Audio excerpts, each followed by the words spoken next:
Site for Wight Talking News for Friday the 29th of January 2021. This is Chris, reading an article from the Island Echo. Isle of Wight's children will not go hungry this half term, says Council. The Isle of Wight Council has confirmed that vulnerable children and those eligible for free school meals will not go hungry during the February half term, as funding has been provided for food vouchers for families. Part of the Council's Connect for Communities programme, the school holiday food voucher scheme aims to help those facing hardship because of the coronavirus pandemic. It has been funded from the £456,845 COVID Winter Grant Scheme allocation, awarded to the authority by the Department for Work and Pensions, DWP. Councillor Paul Brading, Cabinet Member for Children's Services, Education and Skills, said the scheme supported an estimated 5,590 children on the island. He said, "No child will go hungry." In November, through our Connect for Communities programme, we made arrangements to ensure funding was distributed to schools for them to supply food vouchers to the families of eligible children for the 2-week Christmas school holidays and February half term. On behalf of the Council, can I reiterate our grateful thanks for the role that childminders, early years providers, schools and colleges have played in ensuring food vouchers reach eligible families. Without their support to purchase and distribute the vouchers, we would not have managed this enormous task so successfully. Schools hold the budgets for provision of free school meals during term time and have been making local arrangements to ensure those who are on benefits related free school meals entitlement and who are not in school are provided with a food parcel or vouchers while they are learning remotely. Ahead of the February half-term holiday, the Connect for Communities programme has provided further funding to schools, colleges and early years providers to supply each eligible household a £15 voucher for each child.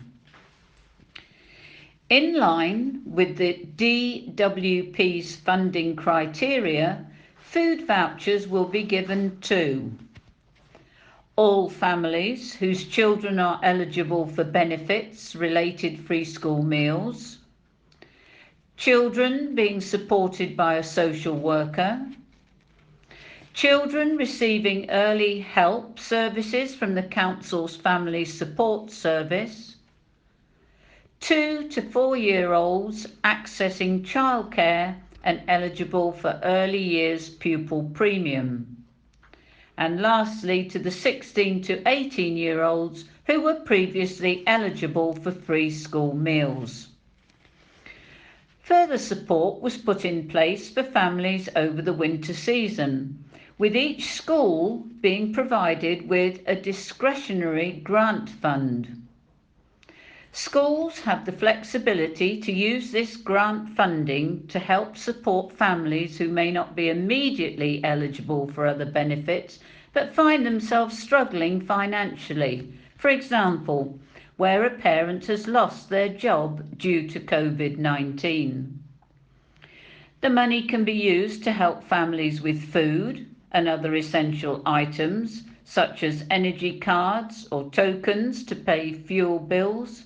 However, in accordance with the DWP Winter Grant Fund criteria, this discretionary allowance cannot be used by schools to supplement term time free school meals.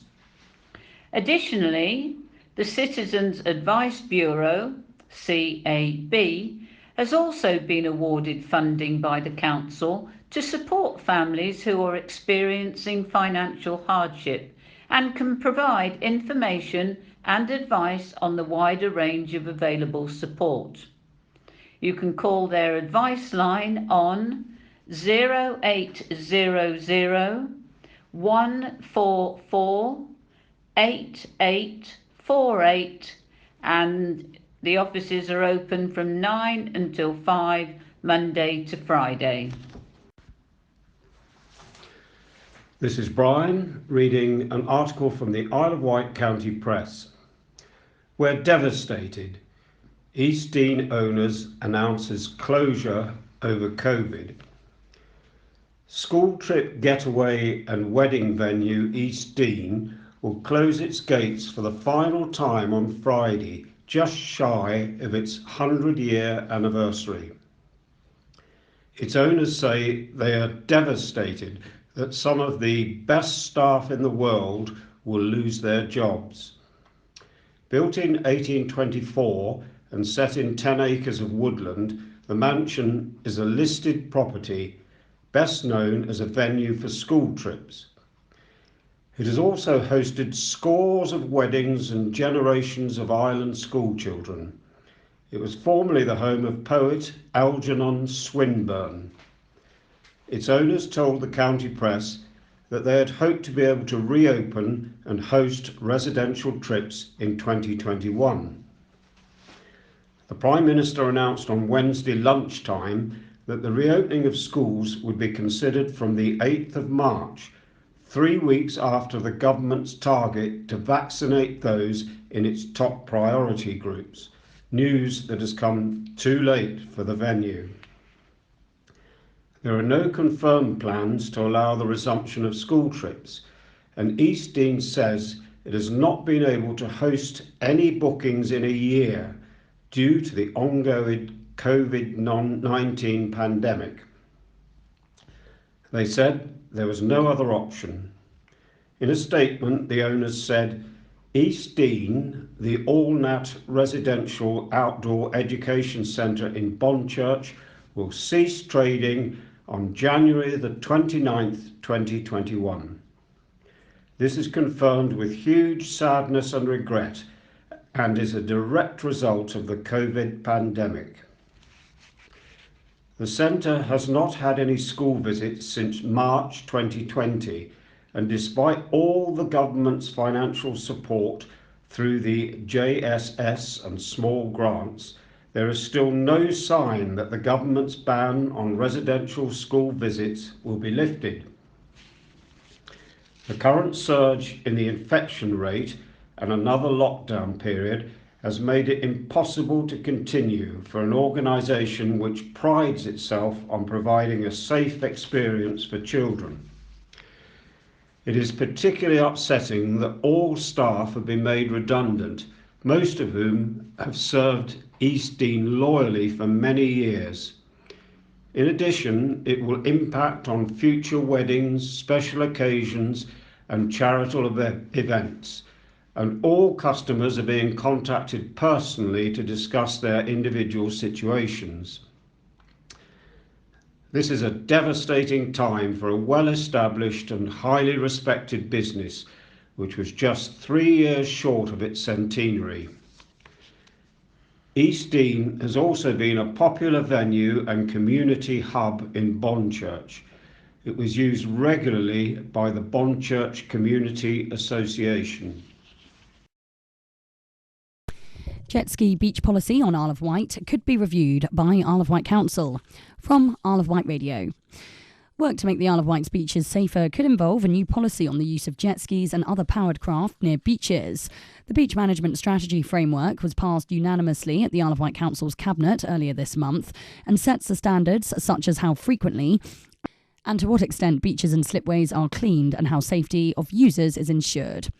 The council has set a way of managing the 35 beaches it owns or leases that it says can easily be delivered and is flexible enough to meet changing demands with ever-increasing budget pressures. In the officer's report, it was noted additional work was needed to improve beach safety and equipment. One of the actions is for the council to look at policies of other authorities to see whether it is feasible to implement an island-wide policy on personal watercraft.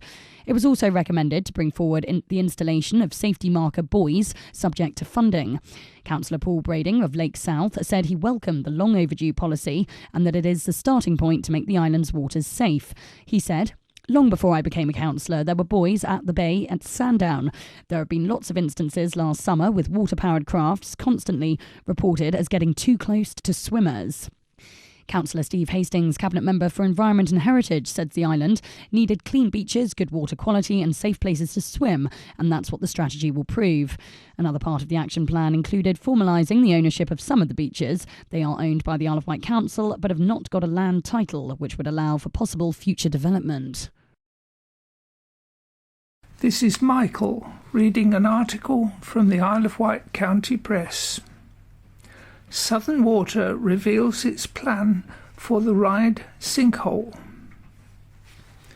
Southern Water has brought in tankers and temporary pumps as it works on a sinkhole at Apley, caused by a collapsed sewer. The hole appeared on January the 25th, and through it runs a 1 metre wide sewer pipe that carries all of Ryde's wastewater and stormwater. The tankers and pumps are critical to maintaining wastewater services, says Southern Water. The repair is expected to take several weeks. First, a pipe is being laid to divert the flow around the affected area, so the tankers and pumps can be stood down. Work will start next week, and the pipe will sit along the beach wall, out of the way of work in the main area. The beachside footpath will remain open. Southern Water said, "We recognise the disruption this has caused locally and apologise to those affected. We wish to reassure customers that we are working to rectify the issue as quickly as possible and thank them for their patience and for giving our frontline workers the safe distance they need to carry out the work safely." This is Petrina reading an article from On the Wight. Isle of Wight Council drop bus pass time restrictions for older travellers. The free bus travel for older residents is now available before 9:30 a.m. to help them make use of early morning slots for vaccines, healthcare, shopping and other vital appointments. Older residents with concessionary bus passes will be able to access free bus travel all day, every day for essential journeys from next week. As part of the Isle of Wight Council's effort to support residents during the COVID-19 pandemic, free bus travel will be available before 9:30 a.m. to help eligible residents make use of early morning slots for vaccines, healthcare, shopping and other vital appointments. Previously, free concessionary travel for age-related pass holders was valid between 9:30 a.m. and 11 p.m. from Monday to Friday, and at any time on weekends and public holidays. The relaxation of the rules will continue until schools begin to reopen.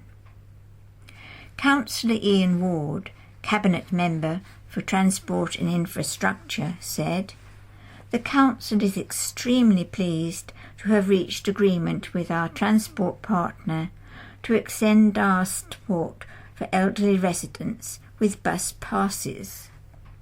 Where possible, we want to support the vital vaccination programme, and we hope this move will make things a little easier for older people who have no option but to catch the bus to get to early morning appointments."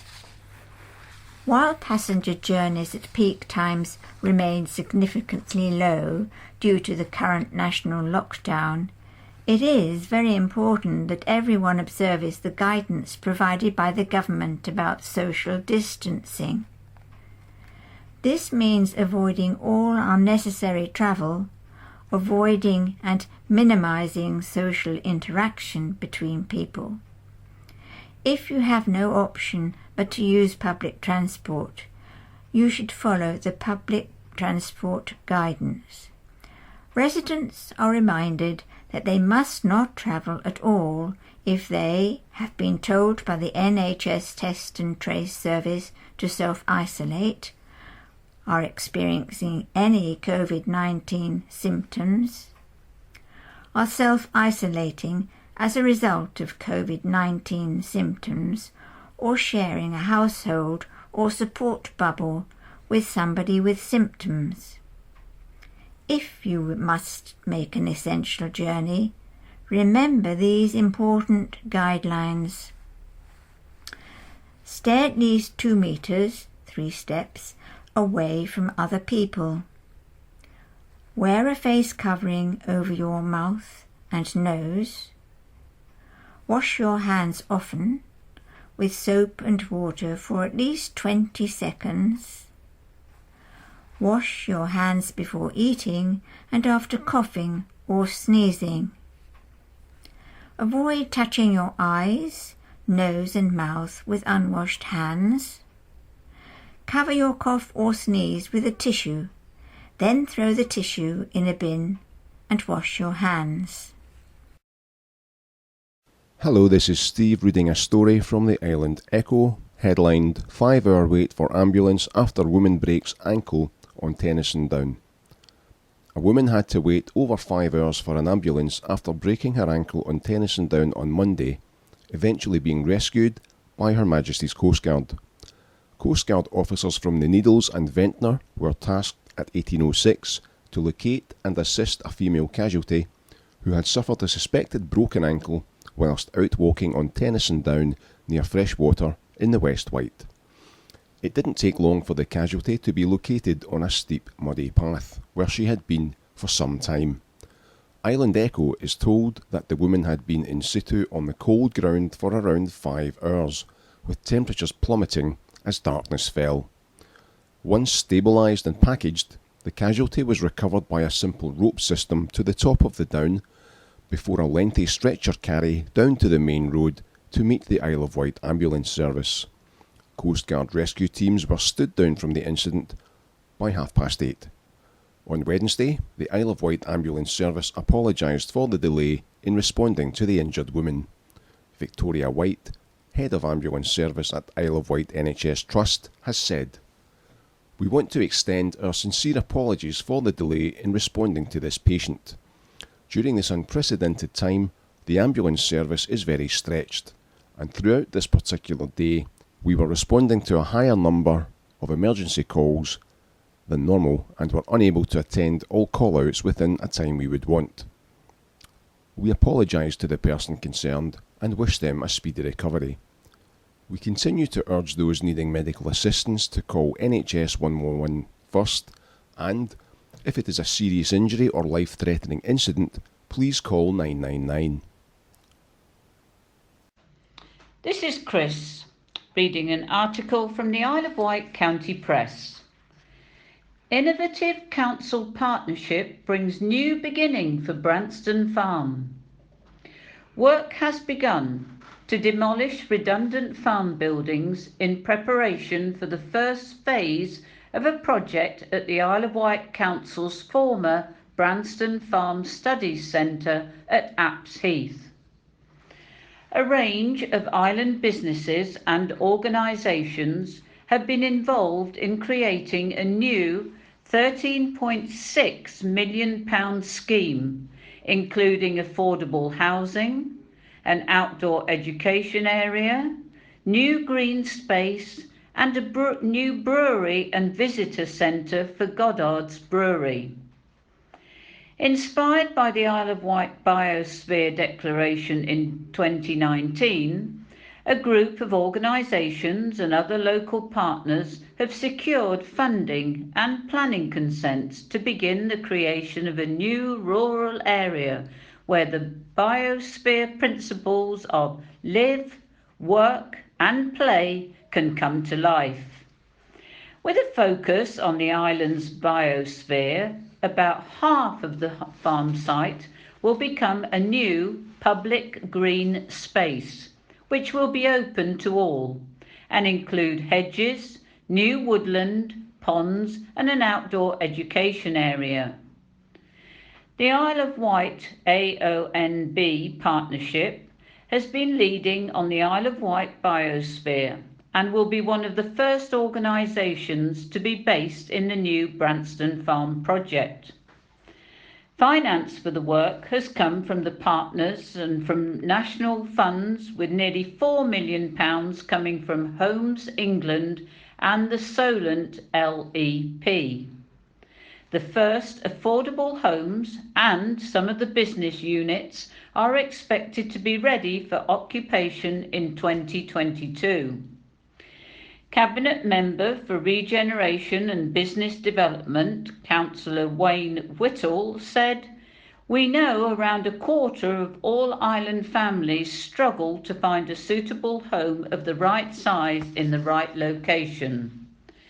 This key generation project will show how we are putting this right, not only by creating genuinely affordable housing to meet local needs, but also by using our beautiful island landscape to make a sustainable rural community that respects and supports our biosphere designation." This is Brian reading an article from the Isle of Wight County Press. RNLI shocked and disgusted after person takes a poo on lifeboat pier. Staff and volunteers at Bembridge RNLI have been left shocked and disgusted after discovering a pile of human poo deposited on the lifeboat pier. The foul discovery was made by coxswain Guy Willing when he arrived at the offshore boathouse on Thursday morning. At some point overnight, an unknown individual unbolted a gate and walked 100 yards up the pier before defecating on the walkway. The public toilets at the dry end of the pier, which the mystery defecator had to walk past, were unlocked and available for use last night, it has been confirmed. John Keyworth, lifeboat operations manager at Bembridge, has said, "I dread to think what issues this would have caused if we'd been called out overnight in the dark and the crew were making their way to the boat along the pier. I'm amazed that even one individual can think this is right." Any local businesses who can help support Bembridge RNLI with installing CCTV cameras in the area are asked to make contact. New Isle of Wight care home contracts delivered by local organisations and local people from On the Wight. The new contracts to provide care to residents in their own homes have been awarded to companies who will work with local organisations and people. The Isle of Wight Council's appointed 3 newly locality home care providers for the island. From the 1st of February, Nobilis Care, CSN Care Watch and First City Nursing will ensure that people continue to receive quality care and support. The award of contracts is a culmination of 2 years of preparatory work with the people who use these services, local providers, the Institute of Public Care and voluntary partners which work with our community. The council received 16 tender submissions, each of which was evaluated against the evaluation criteria using the scoring methodology that was published with the contract opportunity. The contract was not determined on price, as for many years the council's undertaken an annual fee review and fixed the price for care and support in this area. This remains the case. The locality of partners will be paid for care and support delivered and evidenced through a robust existing vertification method. Councillor Claire Mosdell, Cabinet Member for Adult Social Care, Public Health and Housing Needs, said, "We're excited to be working with our new lead locality partners as we embark on this journey. The new contracts see the vision we've developed together, that as our residents get older, they will be helped where they need help to live the life they choose with the support they need in the right place for them. We're delighted that the delivery of the new contract will be through local organisations and local people. Whilst two of our new partners are based off island, their delivery will be local through existing local care agencies with their experienced, dedicated and valued local workforce. Our third partner is a long-established local provider.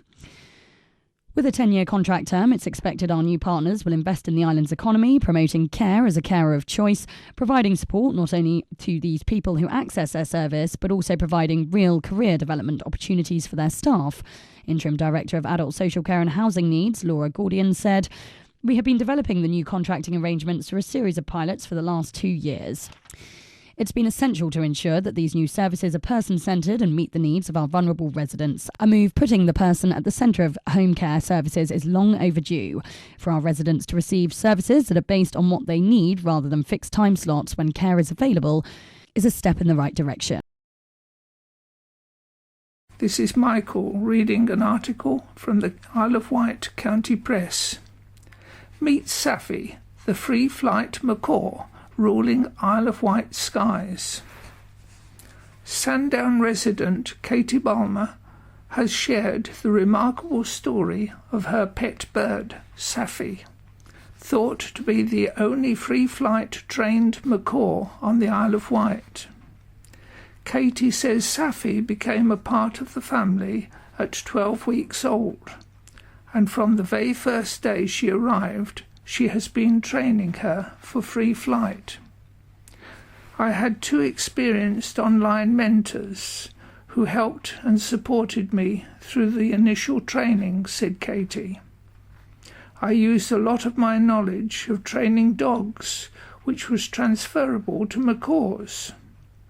There are so many vital elements to free flight training, each one as important as the other. Elements include bond, diet, fitness and flight skills, as well as destination and recall training. I try and fly her every day. We have a few select locations on the island which are ideal.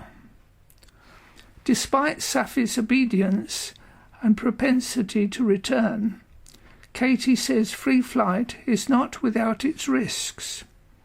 Every time we take Safi out, we understand she may not come home, said Katie.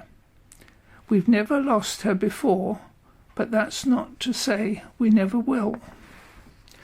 There are a few free flight courses on the internet which may be of help to anyone who is interested in free flight training. That said, this type of training is very hard. You must have knowledge and support. It is not for everyone, but it is rewarding and one of the best ways to enrich your bird's life. Katie is part of a small community of free flyers from around the UK who regularly meet up when government restrictions permit to fly their birds. This is Patrina reading from On the Wight. Isle of Wight residents are invited to share your views on a range of services provided by Island Roads, including resurfacing, winter maintenance, street cleansing, verge and grass cuttings, and customer services. Island Roads is once again seeking public feedback on the highway services it delivers. Each year in February, Island Roads undertakes its annual customer survey, encouraging residents to feedback on the range of services provided, including road and footway resurfacing, winter maintenance, street cleansing, verge and grass cutting, and customer services. The survey, which launches on Monday and comprises 12 questions to cover the main service areas, is part of a range of measures used to review performance and help determine how year-on-year improvements can be made. Steve Ambrose, Island Road's business manager said, "As an organisation, we are committed to delivering our work to the highest standards, not just in terms of our contractual requirements, but also to the satisfaction of the local community. We do get a lot of feedback, including plenty of compliments, which are always very welcome. But the survey allows us to formally gauge people's views across wider aspects of our service, which then allows us to identify any improvements we may need to make. It has been a particularly challenging year because of the COVID pandemic, but as key workers, we have continued to provide the service necessary to maintain a safe network. We will therefore be particularly keen to hear how the community feels we have performed over the last 12 months. Given the current lockdown, residents are encouraged to respond to the survey online. However, paper copies will be available on request for anyone who does not have access to the online version and would like to take part. Residents have until 28th February 2021 to complete the survey, which can be completed online via our website from Monday. Paper copies can be requested by email to info@islandroads.com. Hi, this is Steve reading a story from the Island Echo headlined Reduction in Southern Vectis Bus Service Due to COVID Pandemic. Due to the ongoing coronavirus pandemic and the restriction of movement, Southern Vectis will be adjusting some of its bus timetables later this week. Routes 1, 5, 7 and 9 will be affected by the timetable changes, which come into force from Sunday, January 31st. Here's a summary of the changes. Route 1. There will be reductions to evening services to every 30 minutes on all days. Route 5 will have a reduced daytime timetable on Mondays to Fridays and Saturdays, down to every 30 minutes, and on Sundays it will be unchanged. Route 7, a reduced timetable on Sunday daytime, where it's down to every hour. Mondays to Fridays and Saturdays remains unchanged. Route 9, reductions to evening services down to every 30 minutes on all days. Any routes not listed above will still be running to their current timetables. All other timetable information can be found on the Timetables and Maps page of the Southern Vectis website. Passengers are being reminded to adhere to government advice when travelling and to not forget face coverings, which are compulsory unless you are exempt on medical grounds. This is Chris reading an article from the Isle of Wight County Press. Ride Canoe Lake Community Asset Plan after antisocial behaviour. Plans to turn Ride Canoe Lake into a community asset are being floated, and a local councillor wants to hear from islanders who use the lake and its surrounding area. Ryde Town Council's Karen Lucioni wants to give the lake a community focus to better protect the birds that live on it. In recent weeks, she has heard about youths catapulting stones at wildfowl, something that has been reported to Hampshire Constabulary. More have been spotted drinking and urinating there, she told the county press, despite barriers warning islanders not to walk down to the lake due to bird flu restrictions. Councillor Lucioni is encouraging people to email her to build a case for making the lake more of a focus for the residents of Ryde. Councillor Lucioni said, "We have asked if we can take it on as a community asset. We've put out the question and we've been told we have to come up with some sort of plan.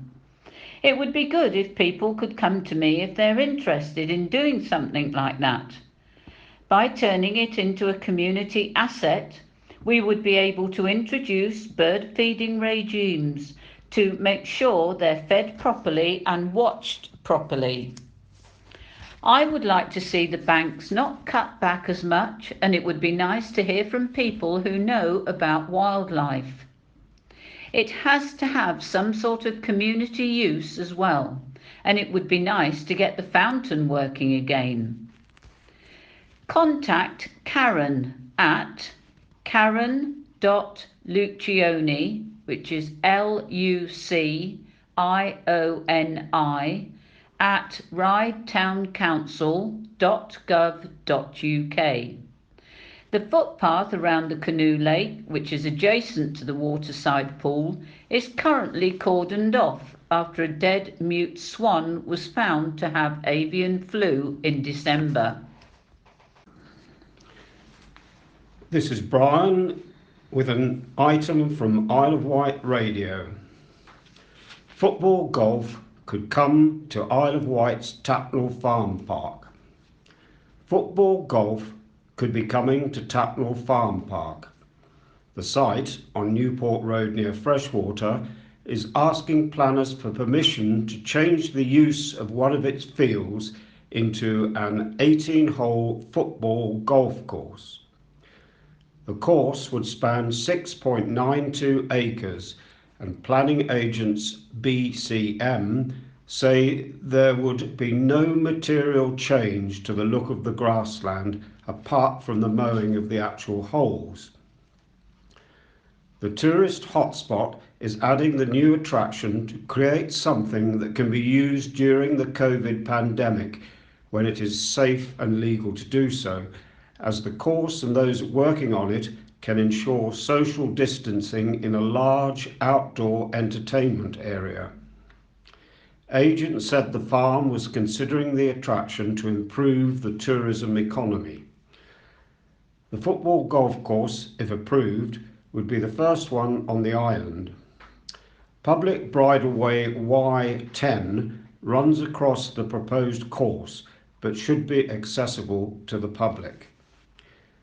The Isle of Wight Council Rights of Way team argues the path would be affected as horses could be spooked by the activity going on around them. Officers are asking horse-proof fencing and gates be installed either side of the path, with gravel put down to avoid the surface becoming worn, wet and muddy. The Rights of Way team is also asking that football golfers be stopped when and if horses use the path. To view or comment on the application, 20/0/02210/FUL, you can view the Council's planning portal. Comments will be accepted until February the 5th. Looking Out from Lockdown. Looking Out from Lockdown is an island-wide project celebrating the creativity of island people during lockdown, both in 2020 and now again in 2021. In collaboration with the Lord Lieutenant on the Isle of Wight, Susie Sheldon, Local Arts for Wellbeing charity Independent Arts is offering people the chance to exhibit their lockdown creations. Be it painting, photographs, poetry, music, speech, writing, crafts, projects, inventions, baking, gardening or anything else creative completed to keep spirits up during lockdown. Whether it's something that captures the moment of lockdown or whether it's right now in lockdown, everyone is urged to get creative and submit their projects to fill the gallery with their thoughts, visions and reflections in any art form, plus the story behind them. The website will become a time capsule for the island community to admire and share in years to come when reflecting on our experiences during the pandemic. The plan is to hold physical exhibitions after restrictions end, so please save those creations that can't be exhibited online. For contributors who are unable to photograph and submit work online to the website, there will eventually be an option to use drop-off points where creations can be photographed and submitted on your behalf and returned. Charities, radio, local newspapers, schools, care homes, businesses, clubs and organisations and events during 2021 are all encouraged to get involved in this project and give people the motivation to get creative. Individual exhibitions of looking out from lockdown could be held around the island once restrictions ease. The Lord Lieutenant on the Isle of Wight, Susie Sheldon, says this is an exciting project that should give everyone an incentive to concentrate their talents for a purpose. In these difficult times, we all need a purpose to keep us motivated. Everyone has the ability to be creative in different ways, and I'm really excited at the prospect of seeing all the work, ideas and inventions that have come out of the time islanders have spent in lockdown, both in 2020 and now again. This is something really good that comes out of a very difficult time that we're all going through. Lisa Galliani, MBE, Chief Executive of Independent Arts, said, "When we heard about this idea, we knew it was perfect to add to our existing isolation gallery developed in Lockdown 1. With this new impetus, we hope many more islanders will find inspiration to have a go and submit something. We know just how valuable making, doing and displaying one's creativity can be at a time of stress." Joe Dare, BEM, CEO of Age UK Isle of Wight, commented, "Lockdown is challenging, but to keep positive, we know islanders have been turning to existing talents or learning new skills, some of which may have included or been taught by older residents. Whatever your age, whatever your way of letting time pass, whilst keeping safe and hopeful for the future, we want to see what you've been up to. You may even inspire someone else to have a go as well." Mayor of Ryde, Councillor Michael Lilly, said, "Looking out from lockdown is a great project idea as it provides a message of hope and an outlet for voices and creativity of all our island residents from their homes during lockdown. We need our community to stay safe but not silent, and this provides an outlet to share our thoughts for the future and the fantastic imaginations within our community." To find out how to get involved, head to Independent Arts online. Submissions are welcome from any island resident of any age, preferably via email attachment to gallery@independentarts.org.uk. Hello, this is Lisa, CEO of Site for Wight, welcoming you to this week's Talking News. January is proving to be a slow, difficult month for most of us. The weather hasn't helped, and with Tier 4 restrictions in place across the county, the chance to visit friends and socialise is extremely limited. However, I'm delighted to report that our Phoning Friends project has been very well received by people, and we now have over 85 people registered on it. Elaine will continue to phone members to see if they wish to join, but if you would like to call us at any time, it is 522205. Remember, you don't have to be registered severely sight impaired or sight impaired. You can have a failing sight condition. This is where glasses do not correct your condition. So please never hesitate to give us a call, 522205. Last week we undertook some training with the Health Advocacy Complaints Agency. This agency was set up back in 2003 when the law changed, in order to give everybody an equal opportunity to make a medical complaint against service or treatment they may have received. If you feel that this can be of help to you, do not hesitate to give us a call and we can refer you on to them. I have also attended meetings last week where we are forming a Hampshire visually impaired group. This is made up of ourselves, Open Sight, who are the Hampshire charity, the RNIB and Guide Dogs. We are all sitting round the table regularly together to share ideas and really offer a much more informed service to our members by referring people to the right people at the right time. Finally, this week, we were on BBC Radio Solent with Tina Snow, one of our members. Tina had brought to the attention of the media the plight of blind people who perhaps should be considered to have their COVID vaccinations on a more priority basis. Whilst we received a complete no from the government, it would remain as age-related and vulnerability-related, and being registered blind did in itself not make you vulnerable, it has indeed drawn people's attention to how we are less likely to be able to social distance, and equally we touch a lot more objects as we guide ourselves around with our sense of touch. I therefore reiterate the advice: hands, face, space. We do touch more objects, so please wash your hands, cover your face, and where possible, give us much space. However, the message for us is telling people to give us space too. Thank you very much. Stay safe, Lisa. Scaffolding news for week commencing 1st of February 2021. Ride area 11-12 Esplanade. Sandown area Wight City Culver Parade. Corkheads Restaurant Avenue Road. 9 Dove Cottage George Street. Flatsea St George's Hall.